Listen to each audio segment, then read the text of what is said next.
मैं राजस्थान का बारां जिला बोल रहा हूं।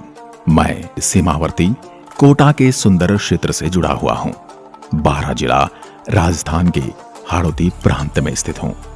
मैं बारां सुरम्य जंगली पहाड़ियों और घाटियों की भूमि हूं, जहां मेरे पुराने खंडहरों, ऐतिहासिक इमारतें मेरा एक अलग ही इतिहास बयान करती हैं, एक युग की कहानियां बताती हैं।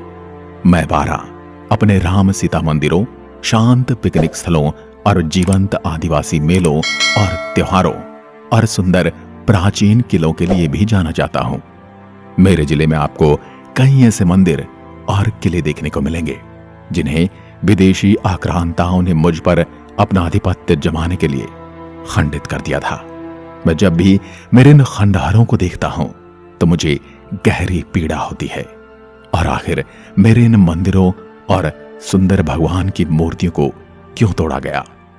बात अगर मेरे इतिहास की करूं तो मेरा इतिहास 14वीं शताब्दी का है, जब सोलंकी राजपूतों ने मेरे क्षेत्र पर शासन किया था। 1949 में राजस्थान का पुनर्गठन होने पर मुझे कोटा का प्रमुख मंडल बना दिया गया। 10 अप्रैल 1991 को पूर्व कोटा जिले से मेरे जिले का निर्माण राज्य का 28वां पृथक जिले के रूप में किया गया। मुझे प्राचीन काल में वराह नगरी के नाम से जाना जाता था। उस समय मेरे क्षेत्र के अंतर्गत 12 गांव थे, इसलिए मुझे बारां कहा जाता है। मैं बारां जिला समुद्र तल से 262 मीटर की ऊंचाई पर पार्वती व परवन नदियों के बीच में स्थित हूं। मेरे यहाँ के मंदिरों की कला, संस्कृति और कारीगरी के आप दीवाने हो जाएंगे। मेरे यहाँ का भंड देवरा मंदिर, जिसे राजस्थान का मिनी खजुराहो के नाम से भी जाना जाता है, मेरे इस मंदिर की दीवारों पर उकेरी गई सुर, सुंदरियां, गंधर्व तथा देवलोकपाल की प्रतिमाएं अत्यंत कलात्मक और मनोहारी हैं, जिसका विस्तार से मैं आगे वर्णन करूंगा। साथ ही मेरे बड़े बड़े खंडहर किलों के बारे में भी आपको बताने वाला हूं। इससे पहले मैं आपको मेरी स्थिति के बारे में विस्तार से बता देता हूं। मैं बारां अगर अपनी स्थिति और विस्तार की बात करूं तो मैं राजस्थान के दक्षिण पूर्वी हाड़ौती क्षेत्र का हिस्सा हूं। मैं 6992 वर्ग किलोमीटर में फैला राजस्थान का 20वां सबसे बड़ा जिला हूं। मैं बारां, कोटा, झालावाड़ और मध्य प्रदेश के साथ अपनी सीमाएं साझा करता हूं। मैं यदि मेरे जिले की जनसंख्या की बात करूं तो 2011 की जनगणना के अनुसार जिले की कुल जनसंख्या 12,22,755 है। मेरे जिले की साक्षरता दर 66.7% है, जिसमें से 52% महिलाएं और 80.4% पुरुष साक्षर हैं। मेरे जिले की अर्थव्यवस्था कृषि, विद्युत प्लांट और मसाला उत्पादन पर निर्भर होती है। मेरे अधिकांश क्षेत्र में काली मिट्टी पाई जाती है, जिसमें मेरे यहाँ पर धनिया, लहसुन, सोयाबीन, मूंग और मक्का और चावल प्रमुख फसलें बोई जाती हैं। इसके अलावा मेरे शाहबाद कस्बे में पान की भी खेती की जाती है। आज के समय में संपूर्ण भारत में राज्य का सर्वाधिक मसाले उत्पादन के लिए प्रसिद्ध हूं मैं। इसलिए मुझे मसालों का शहर यानी सिटी ऑफ स्पाइसेस भी कहा जाता है। राजस्थान की सबसे पहली लहसुन मंडी भी मेरे ही छिपाबड़ोद कस्बे में स्थित है। मैं अगर मेरे यहाँ के वाहन रजिस्टर्ड की बात करूं तो मेरे यहाँ के वाहन RJ 28 से रजिस्टर्ड होते हैं। मैं अगर राज्य के प्रमुख शहरों से अपनी दूरी की बात करूं तो मैं कैपिटल सिटी जयपुर से करीब 268 किलोमीटर, जोधपुर से 460 किलोमीटर, अजमेर से 270 और राष्ट्रीय राजधानी दिल्ली से 550 किलोमीटर की दूरी पर बसा हूं। आपको बता दूं, मेरे ही सोहरसेन कस्बे में राजस्थान का ब्राह्मणी माता का एकमात्र मंदिर स्थित है, जिसमें देवी की पीठ की पूजा की जाती है। और मेरे जिले का विकास तब हुआ जब मेरे यहाँ राजस्थान का तीसरा सबसे बड़ा बिजली घर मेरे छपड़ा कस्बे में बना। मेरे इस प्लांट से पूरे राजस्थान में आज 3500 मेगावाट बिजली मिलती है तथा राजस्थान में सर्वाधिक अफीम की खेती के लिए भी मैं प्रसिद्ध हूं। और दर्शकों, जमुनापरी नस्ल की सर्वाधिक बकरियां भी मेरे जिले में ही पाई जाती हैं। साथ ही प्राकृतिक गैस पर आधारित विद्युत संयंत्र भी मेरे अंता कस्बे में स्थित है। आपको बता दूं, राजस्थान की प्रसिद्ध मसूरिया साड़ी भी मेरे ही जिले में निर्मित होती है। अब मैं आपको घुमाने लिए चलता हूं मेरे पर्यटक स्थलों और मंदिरों के दर्शन कराने के लिए। सबसे पहले चलते हैं मेरे शेरगढ़ के किले की ओर। मेरे शहर से लगभग 65 किलोमीटर दूर स्थित शेरगढ़ किला मेरा सबसे लोकप्रिय पर्यटन आकर्षणों में से एक है। यह किला परवन नदी के किनारे के पहाड़ की चोटी पर स्थित है। शेरगढ़ दुर्ग का पूर्व में नाम कोशवर्धन दुर्ग था, जिसे शेरशाह सूरी ने बदलकर शेरगढ़ रखा। इसका मूल नाम कोशवर्धन है। आपको बता दूं, मेरा किला भारत के सबसे पुराने किलों में से एक है।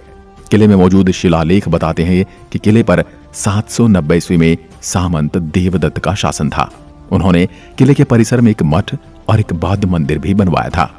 अब चलते हैं मेरे रामगढ़ भंड देवराम मंदिर के दर्शन करने। यह भव्य मंदिर मेरे शहर से लगभग 40 किलोमीटर दूर स्थित भगवान शिव को समर्पित है। राजस्थान की मिनी खजुराहो के नाम से मशहूर मेरे इस मंदिर का निर्माण 10वीं शताब्दी में मेघवंशी राजा मलय वर्मन द्वारा शत्रु पर अपनी विजय प्राप्त करने के उपलक्ष्य में करवाया गया था। आपको बता दूं, वास्तुकला की खजुराहो शैली में निर्मित इसे राजस्थान के मिनी खजुराहो के रूप में भी जाना जाता है। एक छोटे से तालाब के किनारे स्थित यह मंदिर अपने प्रसाद की पेशकश के मामले में बहुत ही अनोखा है। यहाँ के देवताओं में से एक को मिठाई और सूखे मेवे से पूजा जाता है, जबकि दूसरे को मांस और शराब चढ़ाया जाता है।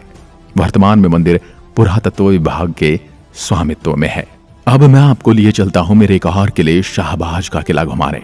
मेरे बारां शहर से लगभग 80 किलोमीटर की दूरी पर स्थित शाहबाद किला मेरे हाड़ौती क्षेत्र का सबसे मजबूत किला माना जाता है। मेरे तत्कालिक राजा मुकुटमणि देव एक चौहान खंडेल ने 1521 ईस्वी में से किले का निर्माण करवाया था। ये घने जंगल में ऊंची पर्वत श्रृंखलाओं के बीच स्थित है। यहाँ की कुंदकोह घाटी अपने दो तरफ से किले को घेरती है और किले को अन्य दो पक्ष ऊंची चट्टानी पहाड़ी और तालाबों से घिरे हैं। ऐसा माना जाता है कि इस किले में 18 तोपें थीं, जिनमें से एक 19 फीट ऊंची थी। मगर आप मेरे जिले की सैर पर आ रहे हैं तो मेरे इस भव्य किले को देखना ना भूलें। अब चलते हैं मेरे शेरगढ़ अभ्यारण्य। शेरगढ़ अभ्यारण्य मेरे शहर से लगभग 65 किलोमीटर दूर शेरगढ़ गांव में स्थित है। इसकी स्थापना 30 जुलाई 1986 को की गई थी। यह अभ्यारण्य सांपों की शरण स्थली के रूप में भी प्रसिद्ध है। यह अभ्यारण्य मुख्यतः वनस्पति और जीवों से समृद्ध पौधों की कई लुप्तप्राय प्रजातियों का घर भी है। साथ ही बाघ, स्लोथ, भालू, तेंदुए और जंगली बर्ड, लोमड़ी, बघेरा, सांबर, चीतल आदि के लिए प्रसिद्ध है। इस अभ्यारण्य से होकर परवन नदी गुजरती है। प्रकृति प्रेमी के लिए मेरा यह स्थान लोकप्रिय गंतव्य है। मेरा यह अभ्यारण्य यह फोटोग्राफी के लिए एक उपयुक्त स्थान है। अब यहां से चलते हैं मेरे सीताबाड़ी पूजा स्थल को निहारने के लिए। मेरे शहर से 45 किलोमीटर दूर स्थित मेरा सीताबाड़ी एक प्रसिद्ध पूजा स्थल है और एक लोकप्रिय पिकनिक स्थल के रूप में भी जाना जाता है। मेरे इस स्थान पर एक भव्य मेले का आयोजन होता है। यह मेला सहरिया जनजाति का कुंभ कहलाता है। इस मेले में सराहनीय आदिवासी जनजाति के स्वयंवर होते हैं। यह मेला मेरे सीताबाड़ी केलवाड़ा नामक स्थान पर ज्येष्ठ अमावस्या को भरता है। मां सीता और लक्ष्मण को समर्पित मंदिर के साथ कुछ लोग यह भी मानते हैं कि यह भगवान राम और सीता के जुड़वा बेटों लव और कुश का जन्म स्थान है।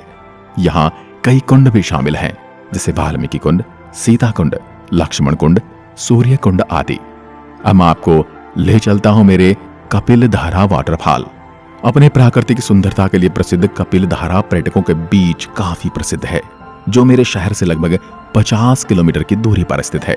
प्रसिद्ध झरना और फॉल्स के पास स्थित एक गौमुख भी पर्यटकों के बीच एक बड़ा आकर्षण है। अब चलते हैं मेरे ब्राह्मणी माता के मंदिर। यह मंदिर मेरे सोरसन कस्बे के निकट मेरे शहर से 20 किलोमीटर की दूरी पर स्थित है। इसे शैलाश्रय गुहा मंदिर के नाम से भी जाना जाता है। यहाँ पर ब्राह्मणी माता की पीठ की पूजा की जाती है। भक्तगण देवी की पीठ के दर्शन करते हैं और माता के पीठ का ही श्रृंगार किया जाता है। यहाँ पर झालावाड़ के संस्थापक झाला जालिम सिंह ने सीढ़ियां बनवाई थी। यहाँ पर माघ शुक्ल सप्तमी को गधों का मेला लगता है। ब्राह्मणी माता कुम्हारों की कुल देवी है। मैं आपको ले जाता हूं मेरे सोरसन वन्यजीव अभ्यारण्य। इसके कुदरती दिलकशी नजारे देखने कोटा से 50 किलोमीटर की दूरी पर स्थित है मेरा सोरसन वन्यजीव अभ्यारण्य। सॉर्सन ग्रासलैंड के रूप में भी लोकप्रिय है। यह 41 वर्ग किलोमीटर का पक्षी अभयारण्य है जो वनस्पति, कई जल निकायों और पक्षियों और जानवरों की विशाल विविधताओं का घर है। यहाँ आने वाले पर्यटक ओरियोल, बटेर, पाटरीग, रॉबिन, बुनकर, ग्रीले गीज, सामान्य पोचर्ड, टीले और पिंटेल की एक झलक पाने की उम्मीद कर सकते हैं। मेरे अटरू कस्बे में 10वीं शताब्दी के आसपास निर्मित गड़गच देवालय स्थित है। अटरू का प्राचीन नाम अटलपुरी था। यहाँ स्थित फूल देवरा मंदिर को मामा भांजा का मंदिर भी कहा जाता है। अब मैं आपको ले चलता हूँ मेरे काकोनी मंदिर परिसर की ओर, जो मेरे मुख्य शहर से 85 किलोमीटर की दूरी पर है। मेरे परवन नदी के तट पर स्थित मेरा स्थान मंदिरों के लिए सबसे अच्छी तरह से जाना जाता है। काकोनी मंदिर परिसर में जैन और वैष्णव देवताओं और भगवान शिव और श्री गणेश को समर्पित मंदिर है और उनमें से कुछ 8वीं शताब्दी के हैं। आप मेरे इन खंडहर मंदिर को देख पा रहे होंगे जो इधर उधर बिखरे पड़े हैं, लेकिन कोई भी आज मेरे मंदिरों की सुध लेने वाला नहीं। आपको बता दूं, कोटा और झालावाड़ के संग्रहालयों में मेरे यहाँ काकोनी मंदिरों से कई मूर्तियों को संरक्षित किया गया है।